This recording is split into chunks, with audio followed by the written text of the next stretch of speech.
This is a project by UNIC Mongolia. UNIC stands for European Union National Institutes of Culture, and it's Europe's network of national cultural institutions.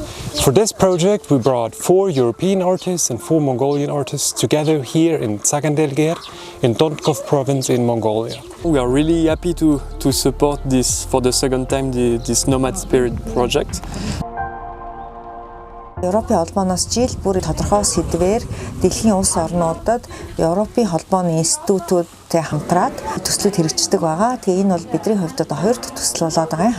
We're around about 250 kilometers south of Ulaanbaatar in a place, the Middle Gobi, where we can see climate change happening. So we brought those artists all together here to develop different perspectives on this greater topic of climate change. Climate change is an important issue here in Mongolia, and next year there will be the COP17 about desertification. So this project really makes sense here in Mongolia. Энэ төсөл бас нэг тодорхой онцлогтой хөгжилтэй орнуудын уран бүтээлч хамтраад Дундгой аймгийн Цагаандлгэр сум гэдэг одоо манай Монголын хамгийн жижигхэн сум байна шүү дээ. Хүн ам нь одоо талан нүгээд хот руу хот суурин газар руу нүүчихсэн юм жижигхэн суманд ирж одоо бид нар ажиллаж байгаа юм. Яагаад онцлог гэж би харж байна вэ гэхээр ер нь энэ хөгжсөн орнууд юм шал өөр нөхцөлд ирээд ялангуяа манай уламж давхар амьдралыг хараад ер нь юу гэж бодож явах юм. Өөрсдийн амьдралыг одоо зэрэгцүүлж бодоод одоо юу гэж бодож явах юм. Одоо давуу тал юу вэ, сул тал юу вэ? Манай уран бүтээлчд болоод мөн одоо энэ сургалтанд оролцож байгаа хүүхдүүд, энд бас ажиллаж байгаа хүмүүс бас энэ хүмүүстэй уулзаж ярилцаад сургалтанд нь оролцоод бас одоо юу олж мэдж явах юм те. I was expecting to lose myself in this landscape, in this wilderness, in this open land. I've never experienced this kind of like nomadic lifestyle anywhere else. So having all these traditions alive still, it's incredible to be able to experience. And yeah, but there's like I've been to other places too where there's like, for example, like being in Jamaica, and there's some people like also like very kind of like down to earth, living in connection with the nature, and very different nature, like geographically like on the other sides of the world, but still like bottom line, it's all like trying to live in like aligned with this planet and what it has to offer for us, and taking care of it. It's my first time in Mongolia. It was very exciting, very inspiring. And before I came here, I did some research about the country, about the history, about the nature. But then when you're here, it suddenly feels completely different. Like I had this feeling that you cannot really imagine it beforehand. And I think the culture is very unique. So first of all, it was also very interesting to get to know the nomad culture. And now in the modern time, there's so much talk about being nomadic, about people who are working remotely, digital nomads, whatever. But then when you experience the real nomad culture, I had the feeling that it's something completely different. It's more about community, stuff like that. It's my first time being in Mongolia, of course, and I really like this group. It's very diverse and it's very open, and it makes me think while the world is not in a way like this group, and together with the heat, the people and the wind, I really feel that there's something strong going on. Би бол 5 настайдаа Канада улс руу гэр бүлтэйгээ амьдрахаар явсан. Тэгээд мэдээж яг ингээд ирж очиод те Монголоо яавал манай бүх гэр бүл энд байдаг байсан. Одоо ч гэсэн байдаг. Ерөнхийдөө би энэ хөтөлбөрөөс маш их юм суралцах юм байна гэж би бодож исэн. Тэгээд одоо ингээд бид нар чинь баг 7 хоног энэ сумд байж байна. Тэгж яагаад бол маш их юм суралцж байна. Бас ингээд өөр артист те уран бүтээлчээсээ бас маш их юм суралцж байна. Монгол ахуйгаа бас зөндөө их суралцж байна. Хүүхдүүдээс бас зөндөө их юм суралцж байна. Тийм болохоор миний суралцахаас дуусаагүй байна гэж ойлгож байна. Ерөнхийдөө хүүхдүүдтэй ажиллахаар амар тийм шал ондоо энерги те. Манай группын дотор ингээд 13 та хүүхдүүд Тэгээд 8 настай хүүхэд байдаг. Богино хугацаанд бол бас маш их юм сууж гин. Ингээд нэг юм шал өөр газраас ирсэн хүмүүс энэ одоо байгаль орчны талаар өөрсдийнхөө үзэл бодлыг ингээд одоо урлагаар дамжуулаад илэрхийлэх, хоорондоо ярилцах гоё юм платформ үүсэж байгаа. Үүгээр их онцлог байгаа юм.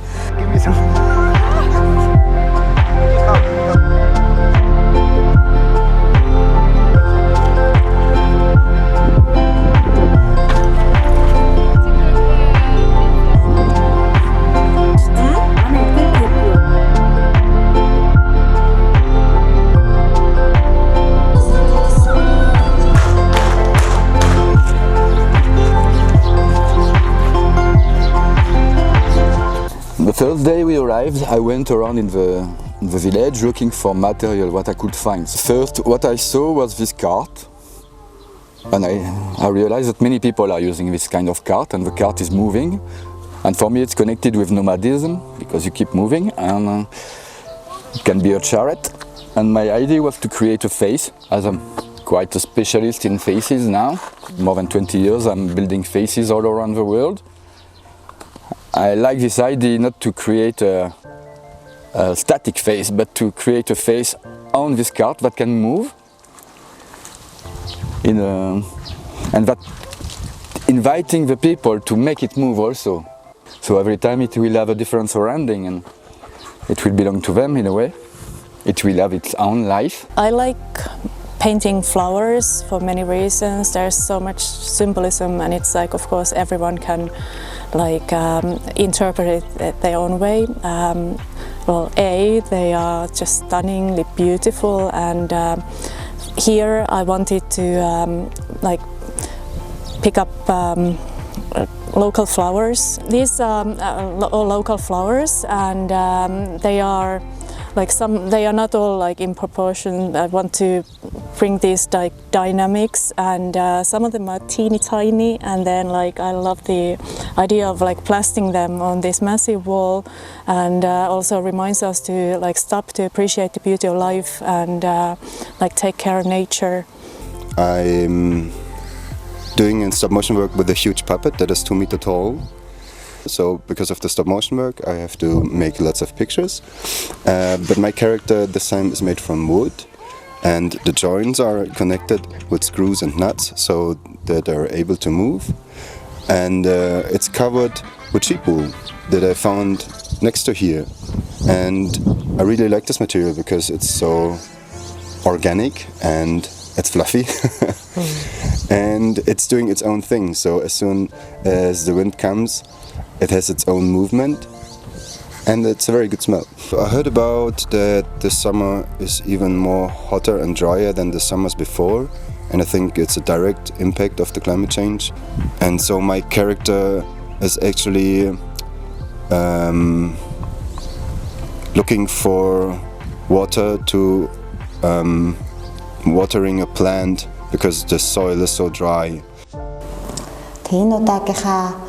Яг энэ хөтөлбөртэй бол яг хүүхдийн сургалтын талаар орсон. Тэгээд сургалтаа ихтэй бол ийм даун дээр хвчлэн зурхыг заасан. Тэгээд хүүхдүүдэд одоо тим юм за, ийм юм за гэхээсээ илүүтэйгээр хүүхдүүд нөгөө нэг өөрсдийнхөө одоо сэтгэж бодож байгаа, төсөөлөн бодож байгаа яг тэр нөгөө сэтгэлгээг хөгжүүлэх зорилгоор илүү төлхөө яг энэ сургалтандаа олорсон. Тэгээд уран бүтээлчний хувьд бол яг хөөхлөр яг энэ байгаль орчны талаарх санаа одоо байгаль орчинд юу тохиолдоод байгаа гэдэг тэр мессежийг олон нийтэд хүргэж, уран бүтээлээ төрүүлж олон нийтэд бас дэлгэх нь илүү чухал байсан.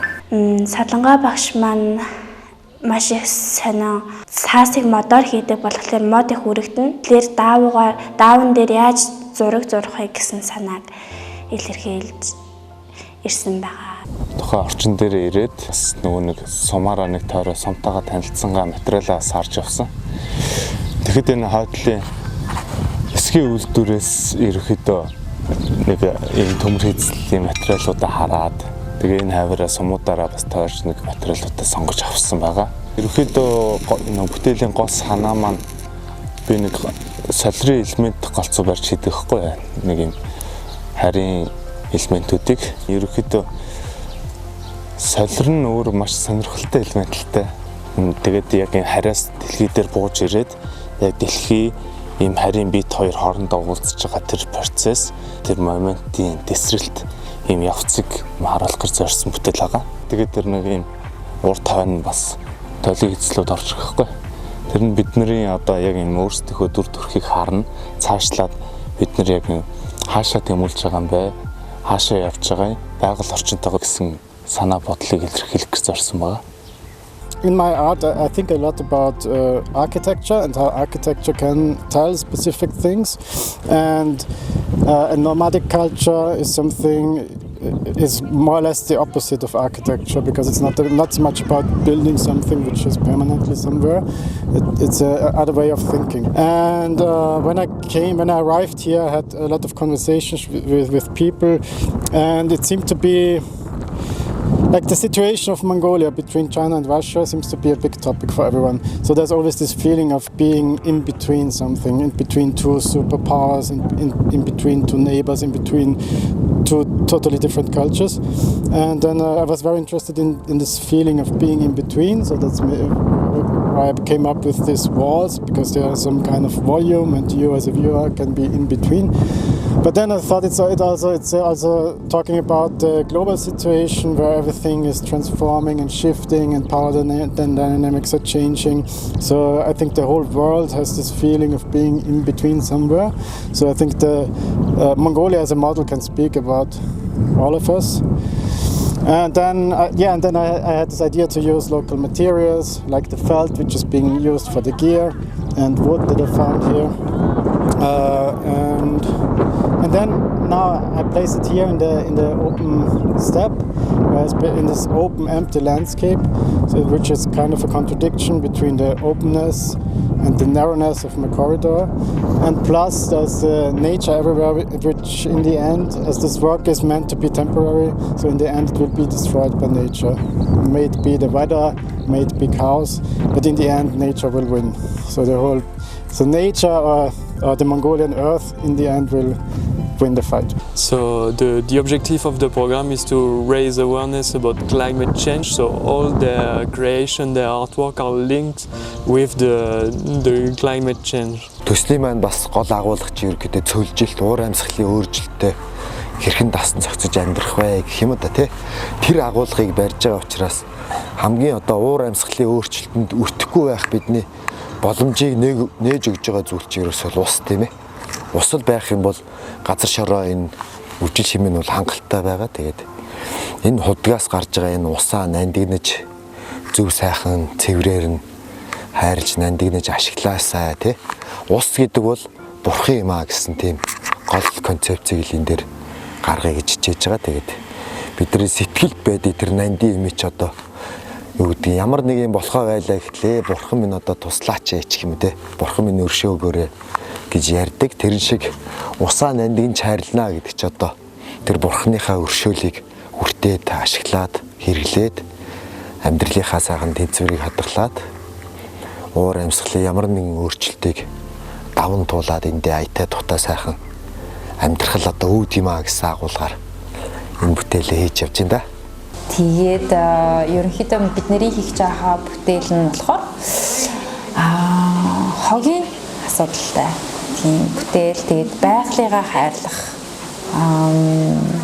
байгалыгаа сонсох, байгальтайгаа ойр байх тийм бүтээл байгаа. Миний одоо ингээ уриалж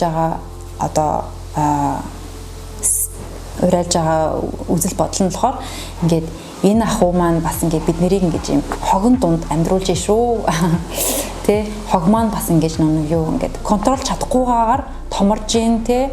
Тийм болохоор энэ хогийн тийм юм ахуйгаа бас жоохон жижигэн болгоё ч юм уу тэ. Тэгээд байгаль руугаа бас илүү коннект тэ. Ингээд байгаль руугаа босч явъя гэсэн тийм уриал та. Мишель багшийн ингээд бүжийнхэн санаа нь маш гоё санаасаа. Одоо жишээлбэл ингээд ийм сайхан уудам тал гоё байгальтай мөртлөө дээр нь хог хаягдл хаяад байвал ямар болох вэ гэсэн санаатай болохоор надад маш гоё санагцсан. You know, with garbage you can do a beautiful thing. And I like the idea of it. Using what is left and turning it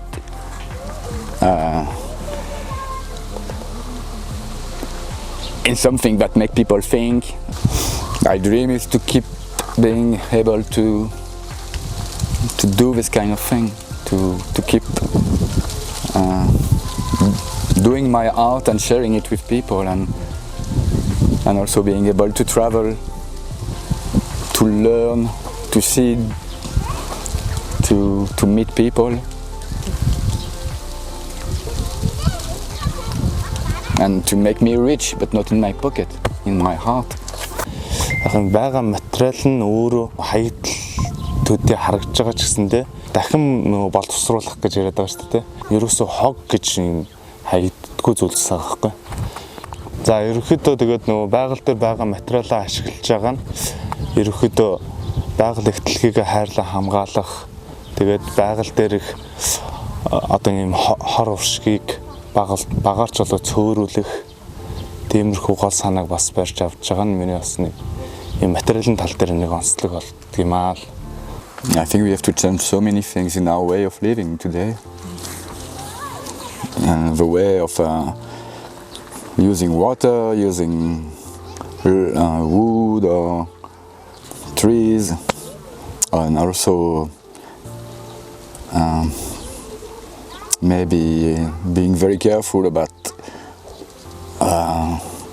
the garbage we are doing and the plastic thing.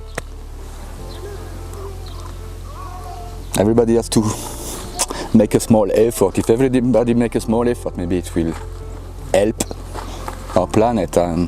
Яг урлагийн үр өгөөжлөл маш удаан хугацаанд бол гардаг.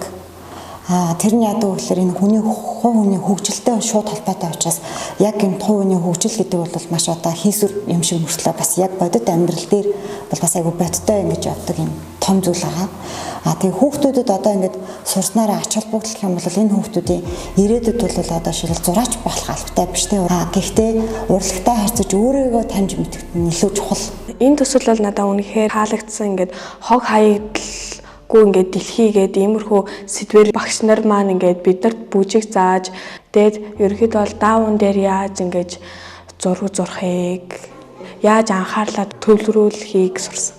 Багш нар маань бол биднэрт гоё эдлэг хандаж, биднийг дандаа ингээд дэмжиж, тэгээд ерөөхдөө бол шинэлэг үеийн ингээд бүжиг зураг мураг зурулж исэн. Тэгээд багш нартай баярлаа гэж хэлмээр. Мишель багш, зургийн багш, солонгой багш маань маш гоё санагдсан.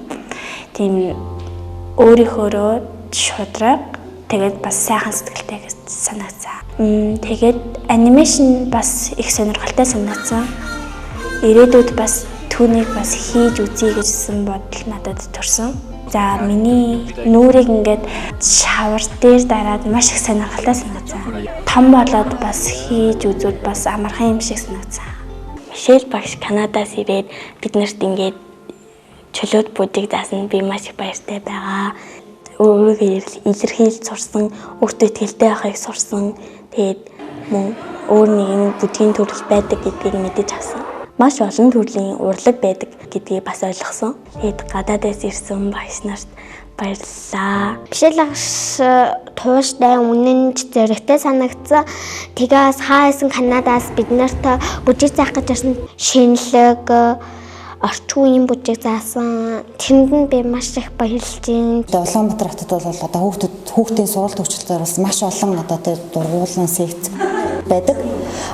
Яг одоо юм хөдөө орон нутагт очоод дээрээс нь бас юм сумдын сургууль манай багчууд хүүхдүүдэд манай уран зургийн юм сургалтууд бол маш бага ордын байна гэж би бол мэдэж авсан.